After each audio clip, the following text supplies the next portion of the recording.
सरस्वती शिक्षा समिति द्वारा संचालित ऑनलाइन क्लास में सभी का हार्दिक अभिनंदन एवं स्वागत। हम कक्षा 10 विषय सामाजिक विज्ञान अध्याय 3 मुद्रा एवं बैंकिंग के बारे में कुछ जानकारी प्राप्त करेंगे। हमने ऑफलाइन क्लासों के माध्यम से लगभग इस लेसन को पूरा कंप्लीट किया था। ठीक है, आज रिवीजन के तौर पर सामान्य बातें जो अपन को इस मुद्रा और बैंकिंग के बारे में जाननी है वो देखते हैं। सबसे पहले हमारे पास एक शब्द आया है मुद्रा। ठीक है, मुद्रा। तो कई बार ये अर्थ पूछता है कि मुद्रा है क्या, क्या है मुद्रा, है क्या। अगर अपन सीधी सी बात करें मुद्रा का मतलब क्या है या मुद्रा की उत्पत्ति क्यों हुई, तो इसके पीछे एक कहानी है। देखो, प्राचीन समय में क्या होता था, या लगभग अपन बात करें 18वीं शताब्दी से पहले हमारे देश में या विश्व में कहीं पर भी लेन देन होता था। एक शब्द आता है विनिमय। विनिमय का मतलब होता है लेन देन। विनिमय का तात्पर्य होता है लेन देन। मैं कुछ वस्तु आपको दे रहा हूं, आपसे मैं कुछ ले रहा हूं, यह प्रक्रिया कहलाती है लेन देन। ठीक ना। और इसी लेन देन को इकोनॉमिक्स या अर्थशास्त्र की भाषा में कहते हैं विनिमय। तो लेन देन का मतलब विनिमय होता है। तो पहले जमाने में क्या होता था, लेन देन का जो माध्यम होता था वो होता था वस्तु। ठीक है, वस्तु होता था। यानी कि पुराने समय में या प्राचीन समय में अपन कह सकते हैं कि हमें जो जरूरत की विषय या हमें जो जरूरत की चीजें होती थी उनको खरीदने के लिए रुपए या पैसे नहीं हुआ करते थे। हम वस्तुओं के बदले में वस्तु लेते थे। मानो कि मेरे पास ये मार्कर है, मुझे मार्कर की आवश्यकता है, तो मैं मार्कर बाजार से खरीदूं या किसी से खरीदूं, उसके बदले में मैं रुपए या पैसे नहीं दूं, उसकी जगह मैं कुछ अनाज दे दूं, कुछ वस्तु दे दूं। इस प्रकार का अगर मैं परचेज करता हूं तो वो कहलाता है वस्तु विनिमय। यहां पर लेन देन के लिए वस्तु के बदले में वस्तु परिभाषा पूछी जाती है, वस्तु विनिमय किसे कहते हैं। तो अपन को बताना है वस्तु के बदले हम वस्तु को खरीदते हैं, उसी को हम वस्तु विनिमय कहते हैं, जो पहले जमाने में ज्यादा चलता था। लेकिन इस वस्तु विनिमय के अनेक दोष थे, कठिनाइयां थी। क्या कठिनाइयां थी कि मानो कि किसी व्यक्ति को गाय की जरूरत है, लेकिन जो खरीदने वाला है, ठीक है, उसके पास गाय जितना कोई अलग विकल्प नहीं है। उसके पास मानो कि चारा ही है या उसके मानो कि अनाज है, तो वो अनाज और गाय की कैसे तुलना कर सकते हैं। गाय का मूल्य अधिक, अनाज का मूल्य कम। तो ऐसी स्थिति में इस वस्तु विनिमय में अनेक कठिनाइयां उत्पन्न हुई। इन कठिनाइयों का सामना करने के लिए मुद्रा का आविष्कार हुआ, रुपए का आविष्कार हुआ, करेंसी का आविष्कार हुआ। और हर देश की अलग अलग रुपए, मुद्रा या करेंसी होती है। तो वैसे पूछ ले कि भारतीय मुद्रा या करेंसी क्या है, तो उसका नाम है रुपया। ठीक है, जिसका लोगो जो है इस प्रकार का है। ठीक है ना, जिसका लोगो, आर का लोगो इस प्रकार का होता है। ठीक है, आपने देखा ही होगा, ये रुपए पे लिखा होता है। ठीक है ना, इस प्रकार का लोगो होता है। तो अपना जो मुद्रा है, उस मुद्रा या करेंसी, उसको हम रुपया नाम से जानते हैं। तो ये तो यहाँ पर प्रश्न हो गया, मुद्रा का आविष्कार कैसे हुआ। ठीक है ना। जब वस्तु विनिमय में हमें कठिनाइयां हुई तो उसके परिणाम स्वरूप हमने मुद्रा का आविष्कार हुआ। ठीक है, अब दूसरा क्वेश्चन आता है मुद्रा विनिमय। ठीक है ना, विनिमय में आ गया मुद्रा विनिमय। तो सीधा सीधा जब हमें किसी वस्तु की जरूरत है, हम उसको खरीदने के लिए बाजार में जाते हैं और बाजार में हम वस्तु खरीद करके लेकर आते हैं और बदले में हम उसको रुपए चुकाते हैं, तो ऐसे को हम मुद्रा विनिमय कहते हैं। तो दूसरी परिभाषा हमारे पास हो गई मुद्रा विनिमय की। ठीक है ना, मुद्रा विनिमय। मुद्रा विनिमय ऊपर लिखा हुआ है। विनिमय का मतलब लेन देन।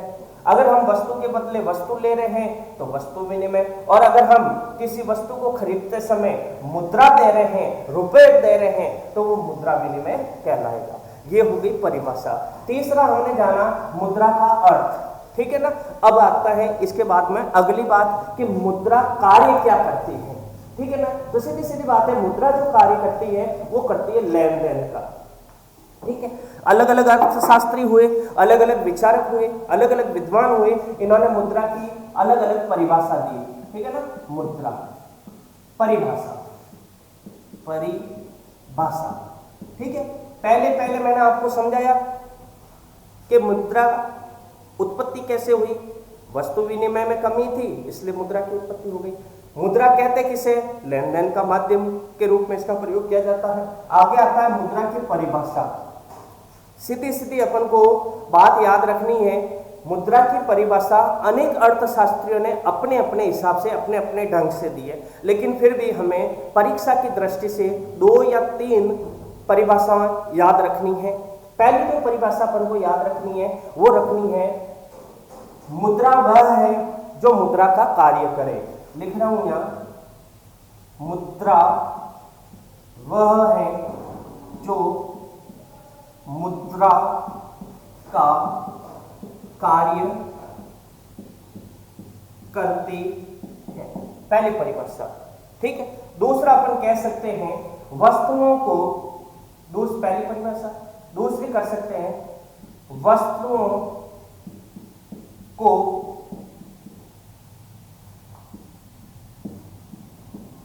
खरीदने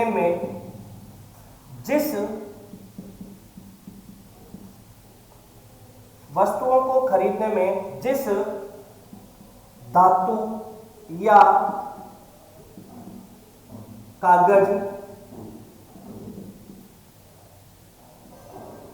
का प्रयोग किया जाता है उसे मुद्रा कहते हैं। ये 2 परिभाषाएं अपन को याद रखनी है कि वस्तुओं को खरीदते समय जिस धातु या कागज का प्रयोग किया जाता है मुद्रा कहते हैं। अब यहाँ पर मैंने 2 शब्द लिखे, एक धातु और एक कागज। देखो प्राचीन समय में क्या होता है, हमारे यहाँ पर अनेक धातु, सोना, चांदी, शीशा, जस्ता, तांबा, टिन, इनके भी सिक्के बनाए जाते थे और इन सिक्कों का भी लेन देन हम करते थे। ठीक है ना, वस्तुओं को खरीदने में, तो वो धातु के रूप में थी, इसलिए उसको कहते हैं धातु मुद्रा। तो यहां पर एक शब्द आ गया निकल के नया, धातु मुद्रा। एक नया शब्द आया है, वो क्या शब्द आया है, धातु मुद्रा। ठीक है ना, धातु मुद्रा यानी कि वो किसी न किसी खनिज के रूप में, वो सोना हो सकता है, वो चांदी हो सकता है, वो तांबा हो सकता है, वो इसका मिश्रित रूप हो सकता है। तो ऐसी जो मुद्रा बनी वो धातु मुद्रा कहलाई। लेकिन वर्तमान समय में एक नई मुद्रा प्रचलन में चलती है, वो कहलाती है कागजी मुद्रा। सीधी सीधी बात है कि कागज के बने हुए नोट, आज वर्तमान समय में आप नोट देख रहे होंगे। ठीक है, नोट 10 रुपए का है, 20 रुपए का है, 50 रुपए का है। ठीक है, इसके अलावा 100 रुपए का है, 200 रुपए का है, 500 रुपए का है, 2000 का है। ये सारे नोट है, किसके बने हुए हैं, सारे के सारे कागज के बने हुए, प्रिंट होते हैं, इसलिए ऐसी मुद्रा को हम कहते हैं कागजी मुद्रा। ठीक है, तो इस प्रकार दूसरा शब्द हमारे सामने आ गया, कागजी मुद्रा। कागजी मुद्रा। ठीक है, धातु मुद्रा समझ गए, कागजी मुद्रा समझ गए, मुद्रा का अर्थ समझ गए, मुद्रा की परिभाषा हो गई। तो इस प्रकार से हम मुद्रा के रूप में इन चीजों को हमने जानने का प्रयास किया। यहां से छोटे छोटे कई भी प्रश्न बन सकते हैं, जैसे मुद्रा का अन्य नाम भी पूछे, इस मुद्रा को हम करेंसी भी कहते हैं। ठीक है, करेंसी का मतलब भी मुद्रा होता है और करेंसी हर देश की अलग अलग होती है। भारत की करेंसी हम रुपए के रूप में कहते हैं, कई डॉलर होता है। ठीक है, तो इस प्रकार से अपन ये कई दिनार भी कहलाती है, दिनार करेंसी भी कहती है। तो अलग अलग कंट्रियों की अलग अलग मुद्राएं होती है जिसका प्रयोग हम लेन देन के लिए करते हैं। ठीक है ना, तो मुख्य रूप से यही बताना है, मुद्रा का अर्थ, मुद्रा की परिभाषा, मुद्रा का कार्य। ठीक है ना, कार्य में अपन को एक ही चीज बतानी है, वस्तुओं के लेन देन में हम मुद्रा का इस्तेमाल करते हैं।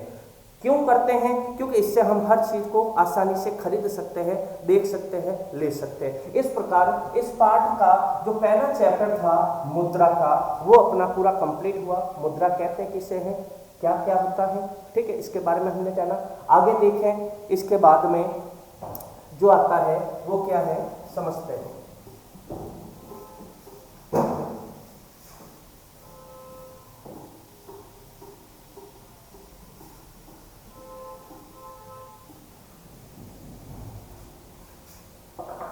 वस्तु विनिमय में कठिनाई, वस्तु विनिमय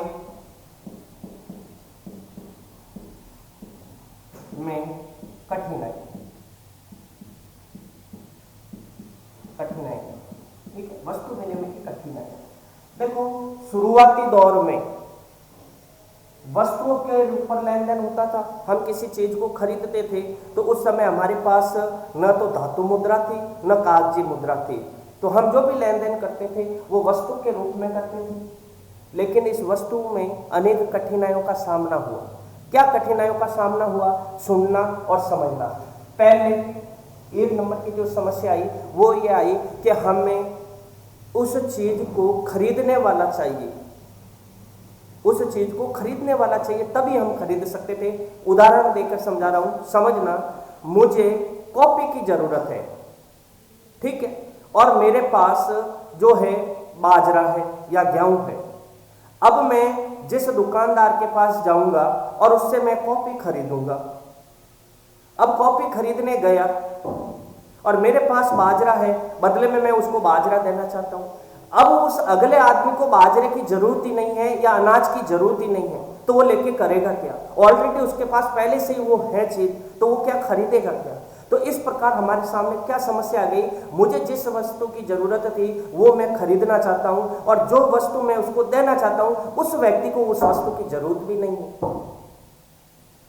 तो ये सबसे बड़ी समस्या आ गई पहली। तो दूसरी समस्या क्या आई? वो सुनना और समझना। माना कि किसी व्यक्ति के पास बैल है, ठीक है, अब बैल का मूल्य तो अधिक है लेकिन मेरे पास बकरी है। अब मैं अगर उस बकरी के बदले में बैल को खरीदना चाहता हूं तो ये होगा क्या? क्योंकि बैल का मूल्य मानो कि 5,000 है, बकरी का मूल्य 2,000 है, तो यहां मूल्य में तालमेल बैठ कहां रहा है? या तो ये हो सकता है कि एक बकरी दूंगा तो आधा बैल ही देगा मुझे, ऐसा तो हो नहीं सकता। बैल तो पूरा चाहिए, आधा कैसे देगा? कोई काट के थोड़ी दे सकता है। तो कहने का मतलब ये है, दूसरी जो समस्या आई है, हम वस्तुओं को खरीदते थे तो वो पूर्ण रूप से हम उनको नहीं खरीद सकते थे, ठीक है ना। तो इन दोनों समस्याओं के कारण ही हमने क्या करा? इस वस्तु विनिमय का त्याग हुआ और एक नई चीज की उत्पत्ति हुई और वो थी जो है मुद्रा। और अब यहां पर मुद्रा की उत्पत्ति हो गई, ठीक है। ये मुद्रा की उत्पत्ति के सिद्धांत आते हैं कि भाई मुद्रा की उत्पत्ति के सिद्धांत क्यों है? तो वस्तु विनिमय में कमियां हुई, इसी के कारण मुद्रा की उत्पत्ति हुई। ये दोनों सिद्धांत आपको बताने हैं। इस प्रकार से आगे मुद्रा की उत्पत्ति हो गई। यही कहलाता है मुद्रा की कठिनाइयां भी कहते हैं इसको, या मुद्रा की उत्पत्ति भी कहते हैं इसको, ठीक है। ये ध्यान रखना है। अब अगला जो विषय हमारा आएगा वो आएगा बैंकिंग के बारे में, ठीक है। इस बैंकिंग के बारे में हम अगले क्लास में देखेंगे। जय हिंद।